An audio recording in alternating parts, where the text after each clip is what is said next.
I don't know why I'm putting myself through this. I don't know why I'm putting you guys through this, but we're gonna sit here together and we're gonna watch the latest John Venus Why I'm No Longer Vegan video.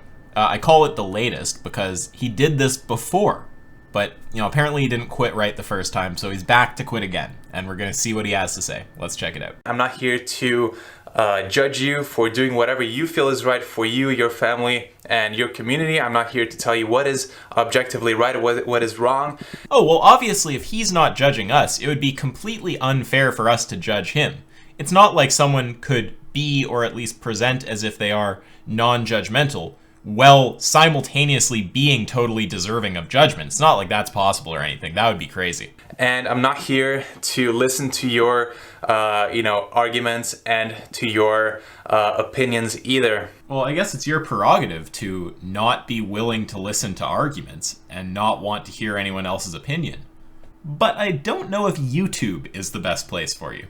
I am just here to tell you guys my experiences, my shift in perspective, my new life choice. That seems like some concerningly euphemistic language right there. Life choice, okay. The best way to start this is talking about when this whole question mark started coming into my life. I think this is a good way to start. So 2 years ago, almost 2 years ago, I became a dad, a father. And I'm not going to speak for every parent out there, but for me especially, when I became a dad, and even before when we were pregnant, a lot of, responsibility came into my life. A lot of, difficult questions that I had to, answer, different kind of philosophical ideas that I had to think through. Oh yeah, the extremely challenging philosophical question of, should I support an eternal global holocaust of sentient beings when I could avoid doing so at virtually no cost to myself? And I think we can all agree, or people who have looked into the scientific literature, we can agree that nutrition itself is a very confusing and not really understood topic. And it is, understood to a certain degree, but there are very many question marks. So you take a study and you use that study to come to a conclusion, but then another person with a whole another opinion will take that same exact study and come to the opposite conclusion to someone else. Well, obviously there's a fact of the matter about which interpretation of the data is correct. You just lack the tools to approach that problem.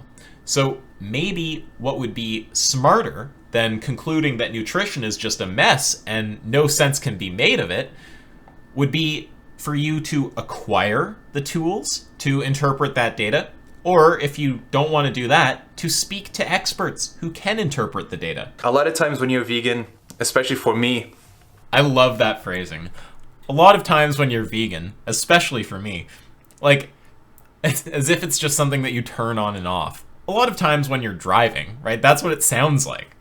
You are in this bubble. You are in the mindset of, we are doing something that is ethical. We're doing this because it feels right in every single way. And this is my perspective. And because this is my perspective, we're only going to listen to other people with the same perspective that have the same mission to eliminate animal suffering, to live a plant-based lifestyle, a vegan diet, and so on. So it becomes almost like you have to only look for answers and research that comes from people that is going to support your bias. Anything outside of pro-vegan becomes the opposite, right? So there is no neutral point of view that you can get to with this mindset. It's either vegan, pro-vegan, or it's anti-vegan and pro-meat eating and pro-murder and death and these things. It sounds like he's basically just talking about confirmation bias. Obviously, confirmation bias is real, and it's not specific to veganism. It's just a general human psychological reality. This is the mindset that is, I was in that mindset myself, so I know that is the dominant mindset for a lot of people. Well, I'd assume everyone struggles to some degree with confirmation bias, but you probably want to be careful about projecting your level of confirmation bias onto everyone else. And I understand it. It's really, really challenging to be objective and try to disprove certain things and challenge your own beliefs constantly. And even if I thought I did that for a long time, I really didn't go as far as I should and as far as I needed to get the full picture. And now, being a father, that is exactly what I feel the duty to do. Well, if you're suggesting that you now have the quote full picture, unquote, or minimally a more full picture than you had as a vegan, then hopefully as part of your spirit journey to seek the truth on this topic, you'd be willing to sit down with a vegan medical professional like Dr. Smod or Dr. Avi and help them understand just how the vegan picture is incomplete.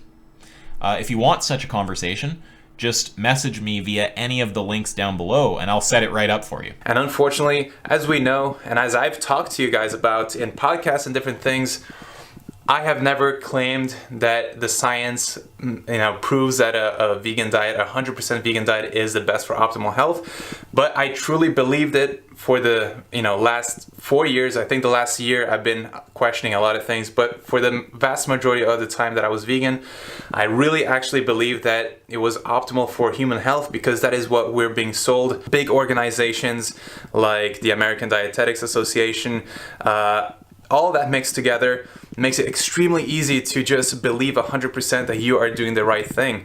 And I'm not saying that it's a wrong thing, but it makes it easy not to question it and look at the opposite or another different point of view. After looking into the Dietetics Association, corporate ties, all these, different corruptions that are going on. Okay, so 3 things. Firstly, it's called the AND now, not the ADA. It hasn't been the ADA since 2012. So I'm a little skeptical when someone claims to have researched an organization but can't get their name right. Secondly, I can't tell what exactly John thinks, but if he thinks their position is that vegan diets are optimal, that's not their position. It's that vegan diets are nutritionally adequate for all stages of life and may provide health benefits, a more modest claim.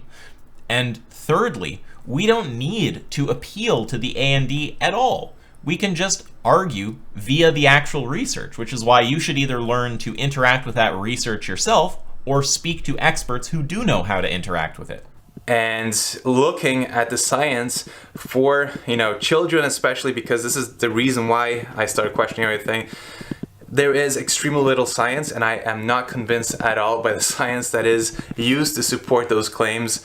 Well, there's lots of data on omnivore children, but that's just because most children are omnivores, so most data on children is data on omnivore children. Most of that data isn't looking at the relationship between diet and health, and the data that does do that shows worse health outcomes for omnivore children. So here's a meta-analytic summation of the available data by Dr. Avi, and it shows a statistically significantly higher risk of leukemia among omnivore children. Now, if the move that you want to make in response to this is to say, okay, but that kind of generic omnivore diet that's being studied there, that's not what I'm talking about. I'm talking about my own proprietary diet. That's fine. You can make that move, but then you can't say that there's more data on omnivore children. So you're kind of screwed if you do, screwed if you don't. If you want to talk about a generic omnivore diet, yes, there's more data, and it shows that omnivore children are worse off. If you want to talk about a proprietary omnivore diet, then you can't make the move of saying that there's more data on omnivore children. It's also worth mentioning that what data we do have on vegan children shows completely normal health outcomes. And I strongly believe that we cannot, say for certain that one thing, something like the vegan diet, 100% vegan diet is going to be optimal for kids. It may be optimal. I'm not saying that it's not. He keeps using this word optimal, and I might be totally misreading things, but it's making me think that he's looking at this whole question of diet and health from a weird angle.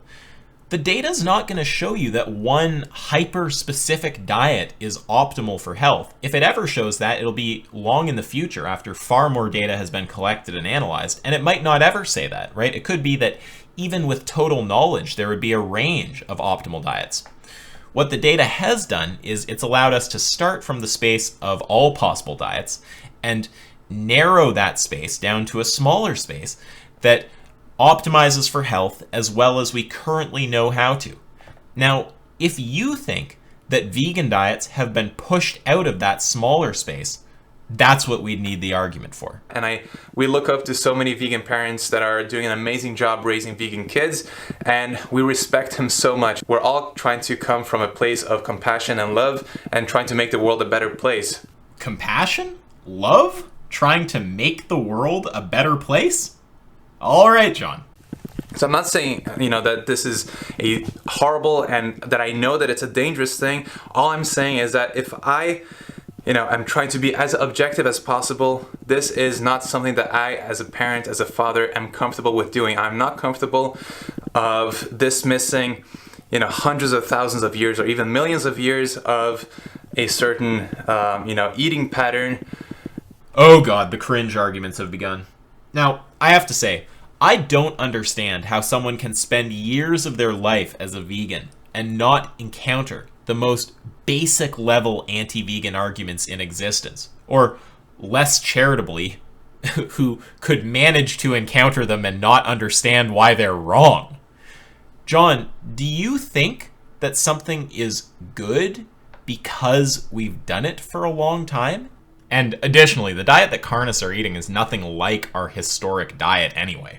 And instead do something that requires supplementation to make possible, like B12. Are there actually bad health outcomes associated with proper supplementation of B12? Because, again, I used to think that you can get B12 from the soil and water, and that there is no scientific evidence for that to be true. Well, a few things. So firstly, I don't even understand why this is a concern. You don't have to get your B12 from soil or from a pond or something. You can just supplement, and you haven't shown any negative health outcomes associated with proper supplementation of B12. On the other hand, you're correct. You're not going to meet your B12 RDA from consuming soil and or water unless you consume an absurd amount.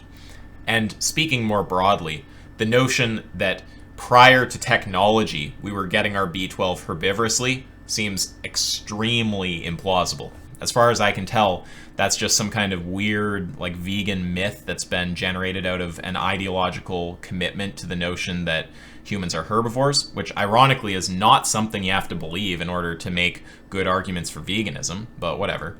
Now, the vegans who want to defend this idea that we were meeting our B12 RDA pre-technology from non-animal sources usually propose three means by which we would have done this. Soil, water, and shit. Okay, so here are some calculations that show the problems with those proposed means of getting B12. So the B12 RDA is 2.4 micrograms. The B12 concentration in soil, this is a highball, keep in mind, is 0.014 micrograms per gram. So if we divide the RDA by the soil concentration, we get 171.4 grams. Remember, that's with the highball. So if you think you're eating, basically a quarter pound of dirt a day, then maybe that's possible. So with water, similar thing, the concentration, this is a highball, and there's also a super highball I'm going to give after because it's its own thing. The highball is about 0.005 micrograms per liter. So divide the RDA by 0.005 micrograms per liter, we get 480 liters. You think you're drinking 480 liters of water a day? That's more than a bathtub. A standard bathtub is like 300 liters. Now, there's also the shit means of getting B12. I call this the all people, no cup hypothesis because it's kind of like 2 girls, 1 cup, except it's all people and there's no cup because it was pre-technology. So the B12 concentration in shit, these are all highballs, is 0.018 micrograms per gram. So again, just divide the RDA by that, and we're going to get 131.9 grams of shit. That's basically a quarter pound of shit. You know what a quarter pounder burger is? Well, eat one of those of shit, and you'll get your B12 RDA from shit, okay? Now, there's also a super highball with the water that has to be addressed. So the super highball for water is to focus on specific water sources that have a specific species of euglena living in them. This euglena elevates the water's B12 concentration. Sometimes the concentration is as high as 2 micrograms per liter, which, if you divide the B12 RDA of 2.4 micrograms by that 2 micrograms per liter, you're going to get 1.2 liters, which is certainly drinkable. So couldn't this be a reliable way for us to have met our B12 RDA pre-technology on a vegan diet? Well, there's a few problems with that. So firstly, if you look at the B12 concentration over time, you can see that it's highest when the euglena is blooming. And in fact, for the majority of the year, you would not be able to meet your B12 RDA drinking any kind of reasonable amount of this water. Now, granted, it's not over a bathtub like with most water sources. This super cherry-picked water, you're only looking at, 12 liters a day, 24 liters a day. Nothing that crazy. So here's what we'd have to assume to make the Euglena hypothesis work. We'd have to assume that this specific species of Euglena existed in Africa during our evolutionary history. We'd have to assume, and this goes for the soil and water examples from before as well, that the B12 we're measuring in the Euglena water isn't composed to any meaningful degree by pseudo-B12, which doesn't contribute towards our RDA and in fact impairs the absorption of normal B12. We'd have to assume that somehow we were able to isolate the specific water sources containing this specific species of Euglena and harvest from them during the specific times when the B12 concentration is sufficiently elevated, then store that water and consume the requisite minimum amount throughout the rest of the year, all without the aid of technology. Now, if you think that that's plausible, I would love to hear how. I guess I should talk about duckweed for a second. It's a lot less common to hear duckweed put forward than soil or water or shit as a means by which we got our B12 RDA from vegan sources prior to technology, but it does still sometimes come up, so I'll deal with it quickly. There are 2 species of duckweed that have been shown to have high enough B12 concentrations that we'd be able to get our RDA from them without having to consume an absurd amount. These are Wolffia globosa and Lemna minor. Really, we don't know that the Lemna minor has this high a B12 level. It's only ever been tested in a mixed batch with a strain of Wolffia globosa, so we don't really know what's accounting for what there in terms of B12. But whatever, we're just going to assume they both have this kind of high B12 level because that gives the other side the stronger argument. So the problem with this hypothesis is that both of these species of duckweed are scant in Africa, and even if we give a huge steel man and assume that all duckweeds have the same B12 concentration as these particular duckweeds, if we look at the duckweed distribution in Africa, there's no reason to believe this distribution is concentrated enough that a nomadic species could reliably find a duckweed pond to sustain their B12 RDA. And in case there's any confusion, those dots are not to scale. It's not as if there's these huge chunks of Africa that are covered in duckweed. Those are actually just points. They're blown up so you can see them. I'll also point out that these calculations came from Dr. Avi. He's a vegan MD, but he has no problem at all going after the sacred cows of veganism, right? He just cares about what's true, and he's happy to shit on vegans or make them realize they're talking about eating quarter pounders of shit when they're saying something silly. So maybe you should talk to someone who does understand the health science, who takes a vegan position, and who's not got some kind of insane ideological bias, who has clearly demonstrated their willingness to criticize, vegan bullshit. And it doesn't make sense for me to go with a new method, which I could call an experiment. Well, I take it that we're talking about adults now and not children. Of course, if we're talking about children, I would just reiterate the points that I made before. As far as adults go, if you want to say that a vegan diet is an experiment, I would ask you to actually explain what the meaningful difference is in the quantity or quality of data that we have on vegan versus omnivore diets in adults that allows you to say one is an experiment and the other isn't. What's the symmetry breaker? I have had some question marks because of personal experiences, because of my real life observations, and nutrient deficiencies in people that are very, very close to me.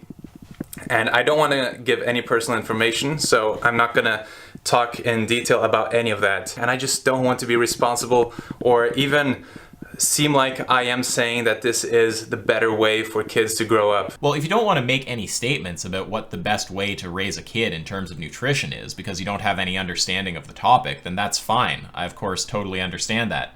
But if you want to make claims or suggestions that veganism inherently causes nutrient deficiency, we'd need some kind of argument for that. I've not seen any sound argument of the sort, so my assumption would be that the nutrient deficiency was just due to the composition of the diet and not to the diet being in the category vegan. And if I don't feel comfortable with my kid being vegan, I cannot continue that lifestyle myself. I find it hard to follow what John is saying a lot of the time. Like when he says that because he's not sure his kid can be healthy as a vegan, he can't continue that lifestyle himself. Is he talking about the lifestyle of feeding his kid a vegan diet, or is he talking about the lifestyle of being vegan himself?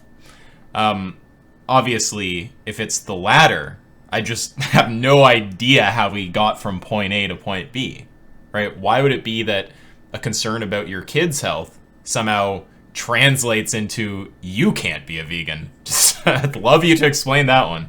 Granted, I'll still, do everything in my power to do what I feel is best with my moral compass for the environment, the planet, the animals, and all of that stuff. Yeah, that strikes me as some frustratingly empty language. Doing his best. Well, what exactly is your best, John? Is that just you throwing a nice sounding word out there when what you're actually doing is paying for animals to be stabbed to death? Is that what you're saying is best for the animals, buddy? And I don't care if, someone watching feels extremely offended, because it's not about you, it's not about me. This is just, the reality of the situation regarding, real life as, a parent, and the responsibilities that come along with being a human being who is caring for, children, and who is really wanting to do what's best by their side. Okay, well, if you want to actually give some kind of argument that shows that doing best for your child entails supporting an eternal global holocaust, I'm open to it, but I'm doubtful, so give the fucking argument. I was always, 100% certain that this was the healthiest diet for human beings. Well, two things. Firstly, it sounds like John went from being convinced for bad reasons to being unconvinced for bad reasons. And secondly, I don't like this language of healthiest or optimal or whatever. We don't have enough data to know what is the optimal diet. Again, like I said before, we've just narrowed the space of all possible diets down to a smaller space that maximize for as many health outcomes as we're currently able. And there are vegan diets within that space. Because I was coaching a lot of people, and I still will be coaching vegans and helping vegans to thrive. But I'm always coaching people and helping them transform their health and lives and getting better from chronic disease and all kinds of issues. I seriously question whether John Venus is competent to do that. And that just fed and confirmed my belief that the vegan diet is the optimal, the healthiest diet ever, right? But of course, this is not a long-term study. This is a intervention, a short-term intervention by coaching and by switching up their nutrition and fitness routines, lifestyle factors that play a role as well. So, I cannot be certain of the long-term implications of the diets. Just because it works extremely well and helps reverse disease in the short term, it doesn't really translate into what happens and what the limitations are long-term. Well, three things. Firstly, we're not interested in your anecdote. We want to look at the totality of the data. Secondly, you haven't shown that if we look at the totality of the data, the omnivore data is longer term than the vegan data. And thirdly, assuming you could do this, you haven't shown additionally that the difference in term is a basis to undermine the induction that we're able to make about future health outcomes based on the current vegan data. People have, friends have kind of divorced themselves from me and not wanting to have anything to do with me anymore. And this is people who I thought were really good friends. Well, I don't know all the details and I don't care enough to investigate, so this might just be naive and uninformed on my part, but to me it just looks like you're really confused, and personally I wouldn't, lose a friend over them being extremely confused, but I can understand the frustration of the people around you. And other friends, really very close friends, who said, that that they respect my choice and everything like that, but they can't be seen with me publicly because that is bad for their image, because the vegan movement is so toxic and so judgmental. So, this is not an easy issue, and it's so sad that the vegan movement has so many people that are so judgmental and have such superiority complex. Well, three things. Firstly, I'm skeptical of John's assessment of who is toxic. Secondly, sure, I'm all for condemning people who are actually being toxic, although I have a pretty, admittedly, high bar for being toxic. I like some pretty, dark, cutting humor. And thirdly, it hasn't been shown that the vegan movement is any more, quote, toxic than other movements. I assume any sufficiently large movement is going to have some amount of obnoxious people in it. I just don't know that veganism suffers this to any greater degree than the average movement does. I'm not scared of getting flack for any of this. I've done this, several times in the past, and I just don't care. I'm just here sharing my opinions, and, if people want to take my clips out of context and try to make me look like a fool, that's fine. It's been done so many times before, 100 times before. Well, it's going to be pretty hard to levy that criticism at me because your entire video is contained within this video. This is a point-by-point response. And that's okay. People can do whatever they want to support their own biases and to feel superior to me or to any other people who choose differently than them. That is up to everyone to do, but it's just not right. It's not a compassionate way of doing things. Now, I can definitely see why John would get on people's nerves. Like, a comment like that gets on my nerves, right? Because he's saying, you can sit there and judge me and not be compassionate and blah, blah, blah. And it's like, okay, but who are you to invoke words like compassion when you're supporting a Holocaust, right? It just makes the statement so frustratingly hypocritical that it's hard to feel empathy.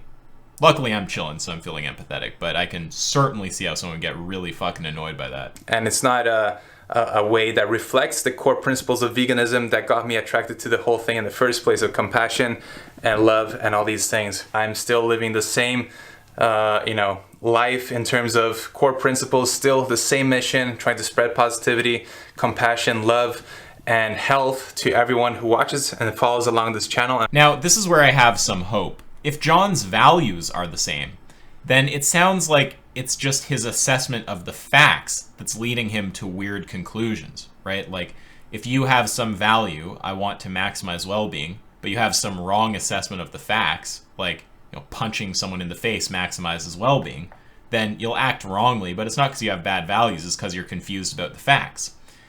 Now, this is obviously assuming John isn't just lying or something, but if it is just a matter of confusion about the facts, then all he has to do is have some proper conversations with people who can talk him through things like, are you putting your kids' health at risk with a vegan diet, etc., etc., and then hopefully with a corrected picture of the facts, those presumably good values will shine through into veganism. So that's my hope for what happens here. I hope that you guys can stick around because there's so many more things, and the journey has just begun. The spirit journey of moral regression. By the end, he's just like a serial killer. I mean, there's a lot more to come. And again, I'm not here to bash on the vegan diet, to say that it's unhealthy. I know so many people who are doing well. John is just way too agreeable. Hyper-agreeable people tend to annoy the fuck out of me. Except sometimes they manage to get their greasy, fucking agreeable claws in me, and then I can't help but like them. But it's one of those things that does tend to annoy me. Like, why not just own it? Of course you're bashing veganism. Like, what's the problem with just saying that's what you're doing? Why does everything have to be shrouded in this veil of like, oh, I'm not trying to be like mean, I'm not trying to stir the pot. You're clearly stirring the fucking pot. You're putting out a video criticizing veganism to a massive audience. Just fucking own it. And I'm super proud for being able to step outside of the bubble and really dig deep and try to be as unbiased as possible, going into my experiment without any hopes or changes in mind, and hoping for something magical to happen and have placebo results happening, even though it is impossible to be 100% neutral to certain things and have no bias at all. I tried my best, and I'm so proud for doing that. I really do find it hard to understand what John's saying a lot of the time. Like, I don't know if he's saying he's proud of himself for trying veganism or he's proud of himself for trying omnivorism. I just don't know, so I can't even respond to that. And for taking responsibility for my family, I have no apologies to give to anyone. I think that this is a very, very good thing. Well, if you're talking about what you're doing currently, I definitely don't think that it's a good thing. But I understand you not wanting to give apologies on some level. If you really believe the things you're saying, like you're all concerned about the health, you're worried about your kid, like, I can get the perspective that you're coming from, fair enough. But please do the responsible thing and speak to a medical professional so you actually get clarity on the topic. And I think that you guys, are in for a very interesting journey ahead if you want to follow along, because again, everything stays the same. We're still going to try to become the best versions of ourselves together. And for you guys who don't want to follow along anymore just because I'm not vegan anymore, you know, that's okay. Peace out. Yeah, there do seem to be a lot of those people who don't want to follow along anymore. Like, holy shit. But whatever, no hate from me. So that's all I have to say about the John Venus video. We've been through it point by point. My takeaway is just that he has to speak to a medical professional who can competently walk him through the health data. Then hopefully, assuming he actually does have good values, once he's been through that data, he'll go vegan. If in fact the values are a problem, or part of the problem, then after the health conversation, someone's going to have to follow up with an ethical conversation. And even if John doesn't end up persuaded, at least it'll clear up a bunch of the confusion that he's spread to his viewers. Huge thanks to Avi for helping out with all the empirical work for this video. When you see calculations on the screen, when you see studies, that's Avi's work. Big thanks to him. Subscribe to him. He's linked down below. And if you guys like this content, consider supporting on Patreon. I hugely appreciate it. My Patreon got fucking yeeted by coronavirus, so if you want to help me regain some standing on there, that would be fantastic. That is all for today. Till next time.